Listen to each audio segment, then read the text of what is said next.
가기사는 증시 각도기. 안녕하세요. 증시 각도TV 시청자 여러분, 투자자 여러분, 도기말 여러분, 10만 금융전사 여러분 모두 반갑습니다. 9월 17일 화요일 추석 당일에 여러분을 만나 뵙게 된 증시 각도기 각상준입니다. 네, 날씨가 너무 덥네요. 그리고 너무 습해요. 추석에 에어컨을 틀어본 거는 평생 처음 있는 일이 아닌가 싶습니다. 그만큼 기후 변화, 기후 위기 이런 것들이 굉장히 심한 것 같고요. 지금 옆에 논이 보이잖아요. 제가 논을 이렇게 슬쩍 봤다 깜짝 놀랐어요. 논 바닥이 아직 다 물이 고여 있어요. 지금 보시면 색깔이 많이 변했죠. 그 나달이 올라와서 노랗게 변하고 이게 점점 노랗게 아주 노래집니다. 그러면 이제 논 바닥은 말라야 되거든요. 이제 와서 이렇게 다 베어 나가야 될 거 아니에요. 지금은 뻘밭이죠. 그만큼 기후가 정말로 많이 바뀌었다. 너무너무 충격적이다.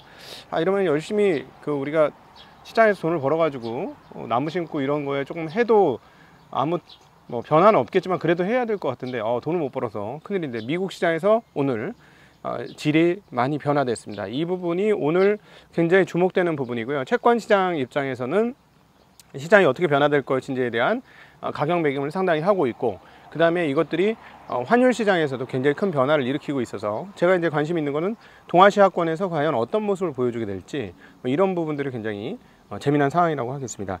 일단 오늘장 한마디, 채권 시장은 빅컷을 거의 확신하기 시작하는데 그 정도까지 급할까?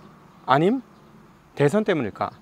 이렇게 말씀드리는 것은 채권의 단기물 금리가 매우 큰 폭으로 떨어지면서 장기물도 떨어지고는 있습니다만 단기물의 금리 하락이 너무나 크기 때문에 50bp 빅컷에 대한 가격 매김을 지금 하고 있는 것이죠. 계속해서 지난 주말에 말씀드렸던 것처럼 3개월물 금리가 이제 5%를 깬 정도 수준이 아니라 훨씬 더 빠져서 3개월 금리가 4.87%대까지 떨어졌습니다. 자, 만약에 빅컷을 단행한다면 미국의 기준금리는 7.5에서 5.0% 그 사이가 되겠는데요.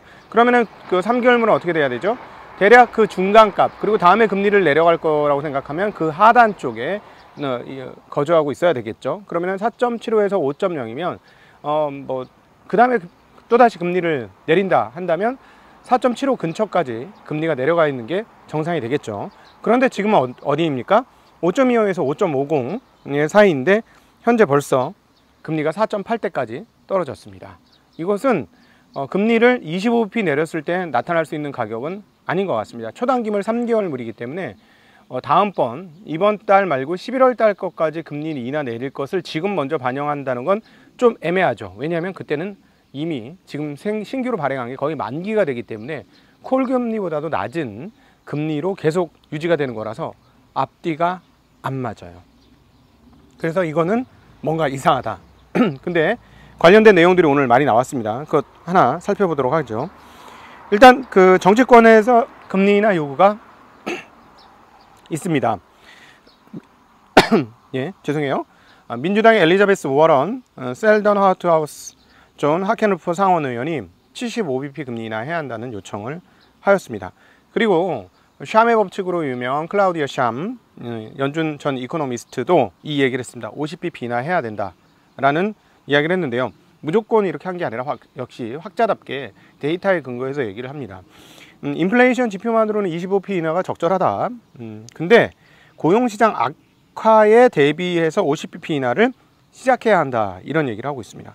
그리고 재미난 거는 월스트리트의 저널에서 그레그 입이라는 수석 기고자가 50bp 인하 주장을 하면서 기고문을 올렸습니다. 그레이그 입, 월스트리트의 입. 네. 근데 이미 우리가 그 티멜하우스 기자를 통해서 50bp 인하 가능성이 언급된 것들을 봤죠. 그가 말한 게 아니고 그 연준의 관계자를 통해서 했던 발언들을 우리 이미 들었습니다. 그때부터 뭔가 불을 지피기 시작하는 것 같은데요. 계속 이런 내용들을 보니까 불이 상당히 많이 지펴지는 것 같고, 이제 내일 모레 있게 될 연준 FOMC 금리 인하 전에 나오는 소비자 지표가 어떻게 나오느냐에 따라서 연준이 50bp 인하를 할 수 있다라고 봐야 될 것 같아요. 지금은 그럼 정확하게 어떻게 되느냐? 제 의견을 물어본다면 0.35% 내리겠네요, 분위기가. 또는 0.4% 금리 내리겠네요. 네. 그러니까 뭐냐면 25bp 단행할 거면 이런 정도까지 반응을 안 할 것 같은데, 제가 그동안에 이거 채권 시장에 너무 오해하는 거고 너무 앞서가는 거예요, 이런 표현을 굉장히 많이 썼는데, 이번 건 그런 것 같지 않습니다. 이번 건은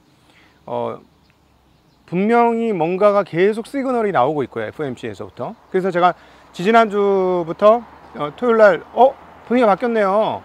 존 윌리엄스 뉴욕연은 총재나 이런 분들, 윌리엄 더들리 이런 분들이 얘기하는 거 보니까 이거 아닌 것 같은데요, 좀 바뀐 것 같은데요 라는 말씀드렸는데, 계속해서 이제 50bp 비컷 가능성을 열어놓고 있어요. 오히려 이번에, 자 그렇다면 이제 투자자로 복잡해지는데, 25bp 금리 인하를 하게 되면 어떻게 되냐면은 실망 매물이 좀 나올 수도 있겠습니다.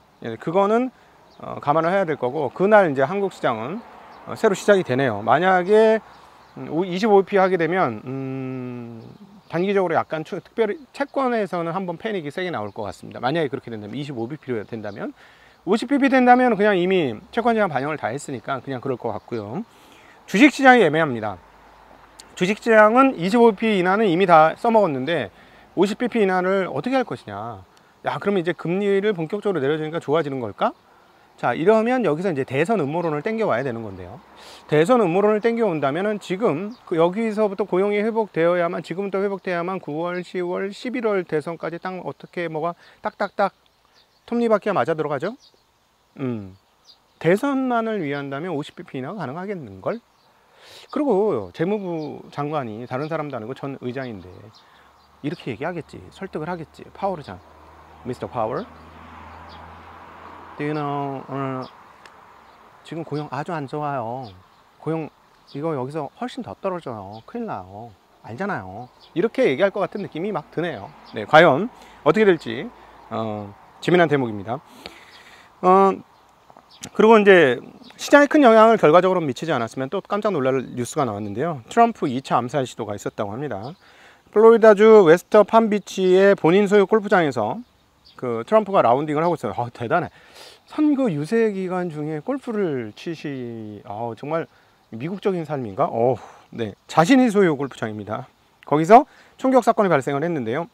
비밀 경호국이 트럼프가 5번 홀에서 퍼팅하는 사이에 6번 홀에서 보안을 점검하다가 AK-47 소총을 든 용의자를 발견하고 총을 쐈다고 합니다. 그래서 이것이 어떻게 큰 영향을 미치나 봤는데, 실질적으로 장 마감한 상황에 보니까 큰 영향을 미치지 않았다. 그러나 주식과 채권에는 영향을 미치지 않았습니다만은 환 시장에는 상당히 영향을 미쳤다라고 보여지는데, 이 소식이 나오면서 엔화가 140엔이 깨져서 139엔대까지 갔었습니다. 그리고 마감은 140.95로 마감이 되었습니다. 차츰차츰 내려가고 있고요. 오늘 환 시장에서 가장 눈에 띄는 대목은 뭐냐면, 달러 가격 내렸어요. 101.24로. 그래서 101.24에서 100.71로 상당히 큰 폭으로 내렸습니다. 그러니까 엔화도 141.8에서 140.95로 한 1엔 가까이 떨어졌죠.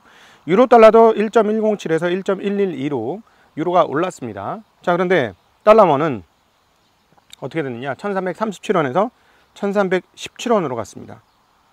와우, 많이 떨어졌어요. 이제 1300원 깨지겠네. 그러니까 보이기 시작하죠. 엔화 140원 깨지니까 140엔 깨지니까 원화 1300원 깨지면서 밑으로 내려간다. 자, 여기서 이제 궁금증 하나. 외국인 그래도 팔 거야? 자, 이제부터는 이 얘기를 할 수 있게 되었습니다. 왜냐하면 그동안에는 추세적 강세인지 잘 모르겠어요. 근데 이제 한 발 앞서서 우리가 추세적 강세라고 표현할 수 있는 대목이 생겼죠. 어디서요? 네, N에서. 1번에는 추세적 강세. 추세적 강세 거의 확실합니다. 130엔 초반까지도 갈 것 같아요, 분위기가. 자, 갑니다. 자, 그럼 원은요? 갑니까, 안 갑니까? 갑니다. 당연히 가죠. 같이 갑니다. 그러면 외국인들 계속 이렇게 팔까? 재밌네요. 자, 이 부분이 앞으로 10월달 시장에서, 한국 시장 수급 상황에서 제일 중요한 포인트가 아닐까 하는 생각을 해봅니다. 빠르면 추석 이후 장에서도 영향을 미칠 것이고요. 요것과 관련돼서 반도체 관련 주식까지도 얘기를 해야 되니까 오늘 조금 빠르게 진행해 보도록 하겠습니다. 유가는 좀 올랐습니다. 유가는 허리케인 영향으로 거기서 셧다운 된 게 많아요. 걸프만 지역에서도 셧다운 된 게 많고, 그래서 유가가 올랐습니다만 70달러 올랐다가 다시 밀리면서 69.2달러로 끝났고요. 브렌트도 73달러를 올라가다가 다시 72달러대로 마감을 했습니다. 그러니까 유가에 있어서 가장 중요한 포인트 중 하나는 뭐냐면 두 가지예요.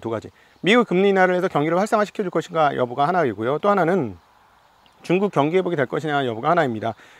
전일 뭐 오전장에 중국 시장 떨어지다가 홍콩 시장은 이제 홍콩 시장만 열리는데 반등을 해서 마감을 했는데, 신규 주택 가격, 소매 판매 지표가 여전히 별로인 가운데 산업 생산량 증가율이 5개월 내에 최저치를 기록하고 있습니다. 뭐 계속해서 작년 이제 1년 내내 이 얘기를 하고 있는데, 집값에서 안정이 되어야 사람들의 심리가 살아나서 뭔가를 대고, 그래서 소비 물건도 팔고 사고 이렇게 된다. 그래서 오히려 우리는 시그널을 어떻게 보냐면, 알리익스프레스라든가 뭐 테무라든가 이런 중국의 빅텍 플랫폼에서의 단가가 올라가기 시작하면 이제 생산자 물가가 이제 오르기 시작하는구나, 그런 게 봐야 되는데, 지금까지 그런 건 보이는 게 없어요. 아직까지도. 네, 물론 이제 뭐 강력하게 한국 시장에 자리 잡기 위해서 돈을 투하해 가지고 뭐 지금 저가 경쟁을 하고 있기 때문에 그런 걸 수도 있으나 그렇습니다. 하여튼 그래서 요 포인트는 이제 뭐 그렇게 넘어가고, 오늘 할 얘기가 너무 많아. 앉아서 할 걸. 애플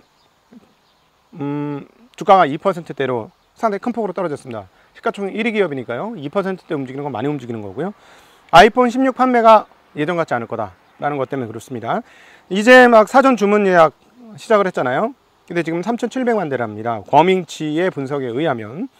근데 이게 3,700만 대면 이적 물량 대비 13% 감소한 겁니다.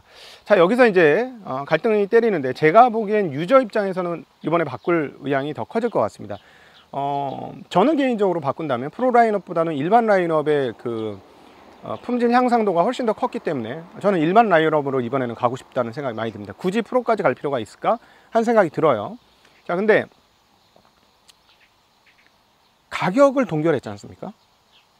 그리고 아무래도 경제적으로 어려우면 지불할 수 있는 능력이 떨어지는 것이죠. 근데 핸드폰 중에서 가장 비싼 핸드폰 중에 하나가 애플이기 때문에 애플의 기본 사양도 꽤나 가격이 높은 가격대예요. 그래서 함부로 지르기가 어렵고 돈을 모아서 질러야 된다는 그런 측면에서 보면, 지금 경기가 어려워졌고 다들 어려워졌고, 특별히 중국이 많이 어려워졌기 때문에, 그리고 중국은 아무래도 지금 분위기가 엄마요. 대미 결사항쟁해야 되는 상황 아니겠습니까? 화웨이는 좀 좋아요. 화웨이가 좋은 만큼 애플한테 나쁜 뉴스가 될 수 있죠. 그러니까 중국에서의 판매가 줄어들면 지금 1, 2, 3 펀치 아니겠습니까? 중국이 애플 입장에서는. 근데 그 시장이 이렇게 죽어버리면 다른 데에서 확 늘지 않으면 커버리지가 안 될 수도 있다. 그 부분이 애플한테 조금 문제가 되죠. 그것들을 다 알고 동결을 시킨 걸까 하는 생각이 드는데, 유저 입장에서는 늘어날 것 같습니다.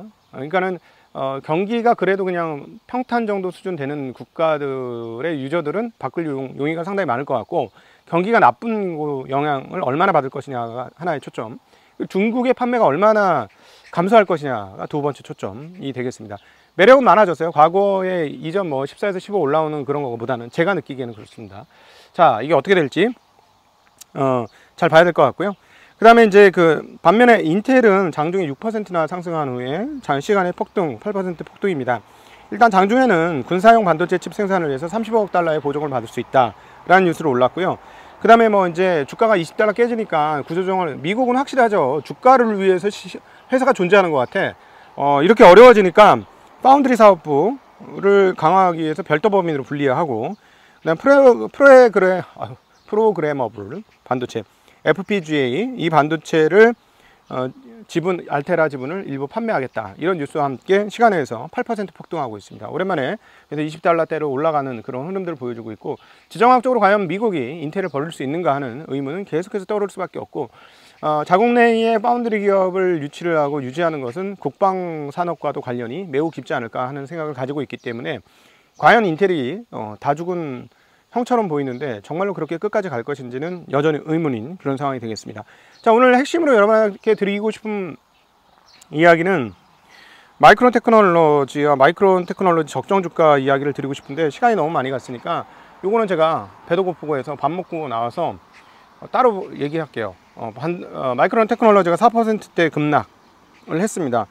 모건 스탠리의 그 투자 의견이 하향은 아닌데 하여튼 하향 비슷하게 나오면서 주가가 많이 떨어졌는데요. 이 부분에 대해서는 뭐 오늘 시간이 없으니까 여기서 정리를 하고 나중에 다시 한번 뭐 잠깐 제가 한 5분 10분짜리 토막으로 여러분 만나 뵙도록 하겠습니다. 자, 정말로 다양한 그리고 품질 좋은 대담이 여러분을 기다리고 있습니다. 고생을 많이 했어요. 밤일을 많이 했습니다. 야근을 많이 뛰었는데, 예. 여러분들이 즐기실 수 있고 여러분들한테 보양식이 되는 그런 대담이 되기를 소망합니다. 한계가 있습니다만 그래도 한쪽 귀퉁이에 조금이라도 버섯 얇은 장내삼 하나 들어간 네, 그 곰탕이 되기를 바라면서 많이 아껴주시면 큰 힘을 얻을 수 있을 것 같습니다. 자, 오늘도 함께 해주셔서 모두 감사드리고요. 이제 막 이동도 많이 하실 것 같아요. 뭐 본가 처가 뭐 이렇게 그리고 또 친구들도 만나고 행복한 시간 되셨으면 좋겠고요. 애매합니다만 우리 추석 마감하고 한국 시장이 어떻게 될지 좀 애매합니다만은 제일 큰 틀에서 원화가 강세가 되고 있다는 점은 놓치지 말아야 될 포인트가 아닌가 싶습니다. 오늘도 함께 해주셔서 진심으로 감사합니다. 즐거운 해피한 추석 되십시오. 감사합니다. 안녕.